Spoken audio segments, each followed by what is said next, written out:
창문 너머 희뿌연 새벽 공기가 스며드는 시간, 박복래 할머니는 어김없이 눈을 떴다. 72의 몸은 젊은 날의 고단함을 기억하는 듯 뻐근했지만 더 이상 잠을 청하기는 어려웠다. 옆자리에 온기가 사라진 지 벌써 10년 하고도 몇 해가 더 흘렀다. 텅 빈 방 안에는 할머니의 규칙적인 숨소리와 낡은 개종시계의 느릿한 초침 소리만이 공허하게 떠다녔다. 자식들은 명절이나 생일이 아니면 얼굴 보기 힘들었고 그나마 살갑게 구는 손녀 지민이도 제 앞가림하느라 바쁜 청춘이었다. 냉장고 문을 열자 어제 저녁 먹다 남은 김치찌개와 밑반찬 몇 가지가 전부였다. 혼자 먹는 밥은 모래알을 씹는 듯했고 TV 드라마 속 인물들은 떠들썩했지만 그 소리가 할머니의 정막을 깨뜨리지는 못했다. 그저 소음일 뿐이었다. 할머니, 이것 좀 봐. 요즘 복지관에서 스마트폰 교실 연대. 재밌겠다. 어느 주말 지민이가 알록달록한 전단지를 내밀었다. 박복래 할머니는 손사래를 쳤다. 나이 들어서 그런 걸 뭘 배운다고. 눈도 침침한데. 하지만 지민은 막무가내였다. 에이, 할머니도 이제 카톡도 하고 그래야지. 세상 돌아가는 것도 좀 보시고 내가 등록해드릴게. 그렇게 떠밀리듯 시작한 스마트폰 교실이었다. 작은 화면 속 세상은 온통 외계어 같았지만 노란색 카카오톡 아이콘만큼은 왠지 모를 호기심을 자극했다. 더듬거리는 손가락으로 프로필 사진을 올리고 상태 메시지에 오늘도 좋은 하루라고 처음 적어놓던 날 할머니는 소녀처럼 가슴이 설레었다. 마치 세상과 연결된 새로운 문이 열리는 기분이었다. 그 문으로 그가 들어왔다. 며칠 뒤 카카오톡 친구 추천 목록에서 따뜻한 벗이라는 낯선 이름을 발견했다. 프로필 사진은 푸근한 인상의 중년 남성이 산 정상에서 환하게 웃고 있는 모습이었다. 누구일까? 잠시 망설이는 사이 메시지가 도착했다. 안녕하세요, 어르신. 혹시 실례가 안 된다면 말벗이라도 되어드리고 싶습니다. 오늘 날씨가 참 좋네요. 박복래 할머니는 스마트폰 화면을 한참 들여다보았다. 광고일까? 아니면 누가 장난을 치는 걸까? 하지만 연이어 도착하는 메시지는 진심이 담긴 듯 살가웠다. 저는 산을 좋아하는 평범한 사람입니다. 혹시라도 불편하시면 답장 안 하셔도 괜찮습니다.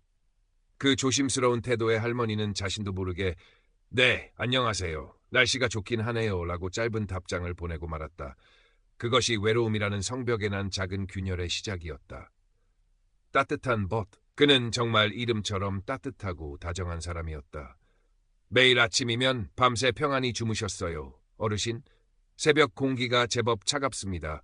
따뜻하게 챙겨 입으세요 라며 하루를 열었고 저녁이면 오늘 하루는 어떠셨어요? 고단하진 않으셨는지요?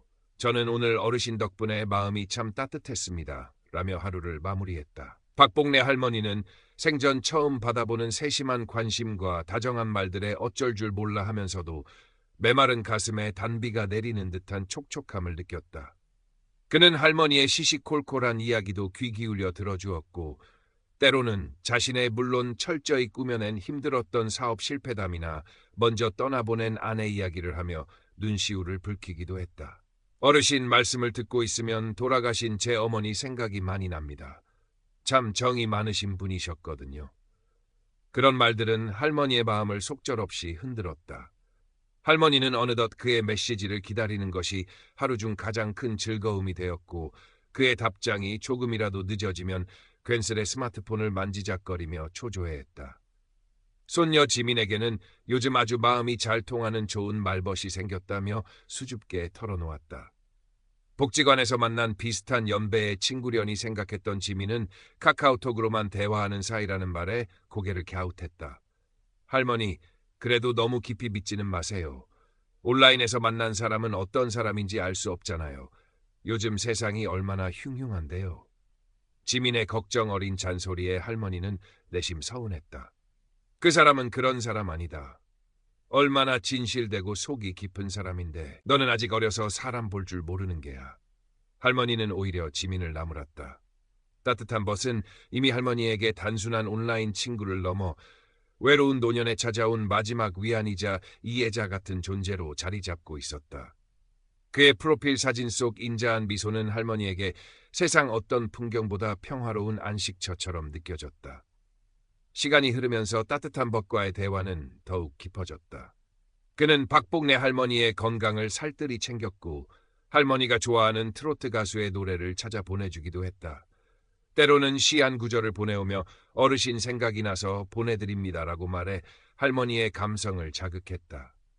할머니는 그와 대화하는 시간이 유일하게 살아있음을 느끼는 순간이라고 생각했다. 자식들에게도 털어놓지 못했던 속 깊은 이야기들을 그에게는 스스럼 없이 할 수 있었다. 그는 언제나 진지하게 들어주었고 따뜻한 위로와 격려를 아끼지 않았다. 그러던 어느 날 따뜻한 벗의 메시지 톤이 조금 달라졌다. 평소와 달리 어딘가 근심이 가득한 듯한 말투였다. 어르신, 사실은 제가 요즘 좀 어려운 일이 생겼습니다. 박복내 할머니는 가슴이 철렁했다. 무슨 일인데요? 저한테라도 말씀해 보세요. 제가 도울 수 있는 일이라면. 그는 한참을 망설이는 듯하다가 어렵게 입을 열었다. 제가 예전에 사업을 하다가 좀 안 좋게 끝난 일이 있는데 그때 보증을 섰던 친구 녀석이 갑자기 연락이 와서 제가 그때 진 빚 일부라도 갚지 않으면 집이 넘어갈 판이라고 합니다. 염치 없지만 어르신께 이런 말씀드리게 되어 정말 죄송합니다. 그는 마치 큰 죄라도 지은 사람처럼 괴로워했다. 그리고 덧붙였다. 아닙니다, 어르신. 제가 알아서 해결해야 할 문제입니다. 괜한 걱정 끼쳐드려 죄송합니다. 박복내 할머니는 밤새 잠을 이루지 못했다. 그토록 착하고 정 많은 사람이 그런 공경에 처해 있다니. 게다가 자신에게는 차마 도와달라는 말도 못하고 혼자 끙끙 앓고 있는 모습이 안쓰러워 견딜 수가 없었다. 오죽하면 나에게 이런 속내를 털어놓았을까. 내가 그에게 얼마나 의지가 되었으면 하는 생각도 들었다. 다음 날 아침 할머니는 떨리는 손으로 따뜻한 벗에게 메시지를 보냈다. 혹시 제가 조금이라도 도움이 될 수 있을까요? 큰 돈은 아니지만 제가 가진 것이라도. 따뜻한 벗은 마치 예상했다는 듯 하지만 한없이 미안하고 고마워하는 말투로 답장을 보내왔다. 어르신, 정말 그래도 괜찮으시겠습니까? 이 은혜를 어찌 다 갚아야 할지 정말 감사합니다. 제가 꼭꼭 빠른 시일 내에 몇 배로 갚겠습니다. 박복내 할머니는 그 말을 철석같이 믿었다. 그리고 평생 아껴 모아둔 쌈짓돈 중에서 얼마를 그의 계좌로 송금했다. 손가락이 떨렸지만 마음 한구석에서는 어려운 사람을 도왔다는 뿌듯함과 함께 그와의 관계가 더욱 돈독해졌다는 묘한 안도감이 피어올랐다. 돈을 받은 후 따뜻한 벗은 이전보다 더욱 극진하게 박복내 할머니를 챙겼다. 어르신 덕분에 정말 큰 고비를 넘겼습니다. 평생 이 은혜 잊지 않겠습니다. 그는 감사의 의미로 작은 건강보조식품을 보냈다며 가짜 운송장 번호를 알려주기도 했고, 물론 물건은 도착하지 않았다. 할머니가 좋아하는 과일을 한 상자 보내겠다며 주소를 묻기도 했다. 그런 그의 행동 하나하나에 할머니의 신뢰는 눈덩이처럼 불어났다. 지민은 할머니의 통장에서 심상치 않은 금액이 빠져나간 것을 우연히 발견하고는 직감적으로 위험을 감지했다. 할머니, 이 돈 다 뭐예요? 그 아저씨한테 보낸 거예요? 할머니, 제발 정신 좀 차리세요. 그 사람 진짜 이상하다고요. 지민은 거의 울부짖듯 매달렸지만 박복내 할머니의 귀에는 아무것도 들리지 않았다. 네가 뭘 안다고 그런 소리를 하느냐. 그 사람은 나한테 유일하게 진심으로 대해주는 사람이야. 너희는 맨날 바쁘다고 전화 한 통 제대로 없으면서 이제 와서 무슨 참견이냐. 할머니는 평생 한 번도 지민에게 보인 적 없는 날카로운 모습으로 소리쳤다. 지민은 할머니의 완강한 태도에 깊은 상처를 받고 발길을 돌려야 했다. 할머니는 그런 지민의 뒷모습을 보며 가슴 한구석이 아팠지만 동시에 따뜻한 벗을 의심하는 지민이 야속하게 느껴졌다. 이제 할머니에게는 따뜻한 법만이 유일한 편이었고 그의 말만이 진실이었다. 그 후로도 따뜻한 벗의 금전 요구는 집요하게 이어졌다. 이번에는 아들이 갑자기 희귀병 진단을 받았는데 외국에서만 치료가 가능하다고 합니다. 치료비가 천문학적인데 어르신께서 도와주시지 않으면 우리 아들 살아날 가망이 없습니다. 라며 눈물로 호소했다. 박복래 할머니는 이미 이성을 잃은 상태였다. 그 착한 사람의 아들이 죽을 병에 걸렸다니 내가 어떻게든 도와야 한다. 할머니는 정기예금을 해지하고 오래된 보험까지 깨서 돈을 마련했다. 통장 잔고는 바닥을 드러내기 시작했지만 할머니의 머릿속에는 오직 따뜻한 벗의 아들을 살려야 한다는 생각과 이 고비만 넘기면 그가 약속했던 행복한 노후가 찾아올 것이라는 헛된 희망만이 가득했다. 그는 이제 할머니에게 어르신 조금만 더 힘을 내주십시오. 이 모든 시련이 끝나면 제가 어르신을 최고급 실버타운에 모시고 평생 편안하게 사실 수 있도록 해드리겠습니다. 매일 아침 함께 산책하고 맛있는 음식도 해드리고 상상만 해도 행복하지 않으십니까? 라며 구체적인 미래까지 제시하고 있었다.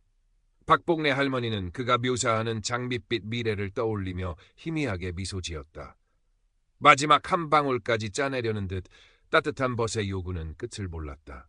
이번에는 어르신, 정말 면목이 없습니다. 하지만 이것이 정말 마지막입니다. 제가 해외에서 큰 사업을 하나 진행 중인데 이 사업이 성공하면 그동안 어르신께 진 빚은 물론이고 어르신 평생 쓰셔도 남을 만큼의 큰 돈을 벌 수 있습니다. 다만 마지막 투자금이 조금 부족합니다. 어르신께서 이번 한 번만 더 도와주신다면. 그는 마치 일생일대의 기회가 눈앞에 와 있는 것처럼 열변을 토했고 박복래 할머니의 마지막 남은 이성의 끈마저 끊어놓았다. 할머니에게 남은 것은 이 낡은 아파트 한 채뿐이었다. 평생 남편과 함께 땀 흘려 마련했고 아이들을 키워냈으며 수많은 추억이 깃든 공간. 하지만 지금 할머니에게는 그 어떤 가치보다 따뜻한 밤벗과의 약속이 더 중요했다. 이것만 해결되면 그 사람과 함께 새로운 삶을 시작할 수 있어. 할머니는 떨리는 손으로 부동산 중개업소에 전화를 걸어 집을 급매로 내놓았다. 지민에게는 차마 이 사실을 알릴 수 없었다. 아니, 알리고 싶지 않았다. 집이 팔리고 목돈이 손에 들어오자 따뜻한 벗은 그 어느 때보다 다급하게 연락해왔다. 어르신, 정말 감사합니다. 이제 모든 준비는 끝났습니다. 제가 알려드리는 계좌로 바로 송금해 주시면 됩니다. 제가 곧 어르신을 모시러 가겠습니다. 박복래 할머니는 그의 들뜬 목소리에 전염된 듯 가슴이 벅차올랐다. 모든 고생이 끝나고 행복만이 기다리고 있을 것 같았다. 은행 창구에서 거액의 현금을 인출하여 따뜻한 벗이 알려준 여러 개의 계좌로 나누어 송금하는 내내 할머니의 손은 가늘게 떨렸지만 얼굴에는 희미한 미소가 떠나지 않았다. 이것은 불행의 끝이자 행복의 시작이라고 할머니는 굳게 믿었다. 모든 돈을 송금하고 텅 빈 통장을 받아든 순간 왠지 모를 허탈감이 밀려왔지만 애써 고개를 저었다. 이제 따뜻한 벗을 만날 일만 남았다. 그가 약속한 대로 자신을 데리러 올 것이다. 하지만 그 후로 따뜻한 벗에게서는 아무런 연락도 오지 않았다. 하루가 지나고 이틀이 지나도 그의 카카오톡 메시지 창은 잠잠했다. 불안감이 엄습했다. 무슨 일이 생긴 걸까? 바빠서 그런 걸 거야. 애써 태연한 척했지만 심장은 빠르게 뛰기 시작했다. 전화를 걸어보았다. 신호는 갔지만 받지 않았다. 몇 번을 더 걸었을까 마침내 수화기 너머로 익숙하지만 싸늘한 기계음이 흘러나왔다. 지금 거신 번호는 없는 번호이오니 다시 한번 확인하시고. 할머니, 안 돼요. 제발. 그 순간 닫힌 현관문이 부서져라 열리며 지민이 뛰어들어왔다. 지민의 손에는 여러 장의 서류가 들려 있었다. 지난 며칠간 할머니의 수상한 행동과 거액의 대출 사실을 알게 된 지민은 밤낮으로 인터넷을 뒤지고 경찰서와 은행을 오가며 증거를 모았던 것이다. 따뜻한 벗의 프로필 사진이 해외 풍경 사진 사이트에서 도용한 것이라는 증거, 그가 언급했던 사업체나 병원이 존재하지 않는 유령 회사라는 증거, 그리고 비슷한 수법으로 노인들을 등친 사기 사건 기사들. 지민은 울먹이며 그 서류들을 할머니 눈앞에 펼쳐 보였다. 할머니, 이 사람 처음부터 할머니 돈 노리고 접근한 사기꾼이에요. 제발 현실을 보세요. 박복래 할머니는 아무 말도 할 수 없었다. 눈앞의 서류들과 머릿속을 맴도는 따뜻한 벗의 다정한 목소리가 뒤섞여 거대한 혼돈을 이루었다. 아니다, 그럴 리가 없다. 그 사람은 나에게 진심이었다. 나를 유일하게 이해해주고 사랑해준 사람이었다. 하지만 차갑게 울려 퍼지던 기계음과 지민이가 내민 냉정한 증거들은 그 모든 믿음을 산산조각 내고 있었다. 아! 할머니의 입에서 터져나온 것은 의미 없는 신음소리뿐이었다. 온몸에 힘이 빠져나가며 할머니는 그대로 바닥에 풀썩 주저앉았다. 텅 빈 방 안, 텅 빈 통장, 그리고 텅 비어버린 마음. 수십 년의 세월이 담긴 낡은 아파트의 공기는 그 어느 때보다 차갑고 무겁게 할머니를 짓눌렀다. 그 후의 시간들은 박복래 할머니에게 기억하고 싶지 않은 악몽과도 같았다. 평생을 성실하게 살아온 대가가 고작 이것이란 말인가. 허망함과 분노, 그리고 스스로에 대한 깊은 자책감은 할머니를 끝없는 절망의 늪으로 끌어내렸다. 식음을 전폐하고 방 안에만 틀어박혀 지내는 할머니의 모습에 지민은 가슴이 미어졌다. 할머니, 다 제 잘못이에요. 제가 더 빨리 알아채고 막았어야 했는데. 죄송해요, 할머니. 지민은 눈물로 할머니의 손을 잡았지만 할머니는 초점 없는 눈으로 허공만 응시할 뿐이었다. 며칠 뒤 지민의 간곡한 설득 끝에 박복래 할머니는 힘겹게 몸을 일으켜 경찰서로 향했다. 떨리는 목소리로 피해 사실을 진술하는 동안 할머니의 눈에서는 끊임없이 눈물이 흘러내렸다. 하지만 돌아온 것은 담당 형사의 안타까운 표정과 현실적인 답변이었다.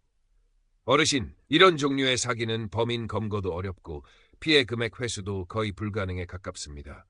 이미 돈은 여러 단계를 거쳐 해외로 빠져나갔을 가능성이 큽니다. 마지막 한 가닥 희망마저 사라지는 순간이었다. 집으로 돌아온 박복래 할머니는 더욱 깊은 절망에 빠졌다. 이제는 정말 아무것도 남지 않았다. 집도, 돈도, 그리고 사람에 대한 믿음까지도. 삶의 의미를 잃어버린 듯 할머니는 하루하루를 무기력하게 흘려보냈다. 하지만 지민은 그런 할머니를 포기하지 않았다. 학교를 휴학하고 할머니 곁을 지키며 억지로라도 식사를 챙기고 함께 병원에 가서 상담 치료도 받게 했다. 처음에는 모든 것을 거부하던 할머니도 지민의 진심 어린 노력과 끊임없는 사랑에 조금씩 마음의 문을 열기 시작했다. 상담 치료를 통해 할머니는 자신의 외로움과 상처를 정면으로 마주하는 법을 배웠다. 그리고 자신과 비슷한 아픔을 가진 다른 피해자들의 이야기를 들으며 혼자가 아니라는 사실에 작은 위안을 얻기도 했다. 물론 하루아침에 모든 것이 회복될 수는 없었다. 밤마다 악몽에 시달렸고 낯선 사람의 친절에도 쉽게 경계심을 풀지 못했다. 전화벨 소리는 여전히 공포의 대상이었다. 어느 따스한 봄날 오후 지민은 작은 화분 하나와 함께 봉숭아 꽃씨 한 봉지를 들고 할머니 방으로 들어왔다. 할머니, 우리 이거 한번 심어볼래요? 어릴 때 할머니가 제 손톱에 봉숭아 물 들려주시던 거 생각나서 사왔어요. 박복래 할머니는 한참 동안 말없이 지민이 내민 화분과 꽃씨를 번갈아 내려다보았다. 그리고 아주 천천히 떨리는 손을 내밀어 꽃씨 봉지를 받아들였다. 그래, 한번 심어보자꾸나. 아주 작은 목소리였지만 그 안에는 분명 삶에 대한 아주 희미한 의지가 담겨 있었다. 할머니와 지민은 마주 앉아 작은 화분에 흙을 담고 조심스럽게 봉숭아 씨앗을 심었다. 할머니의 거친 손마디 위로 지민의 따뜻한 손이 겹쳐졌다.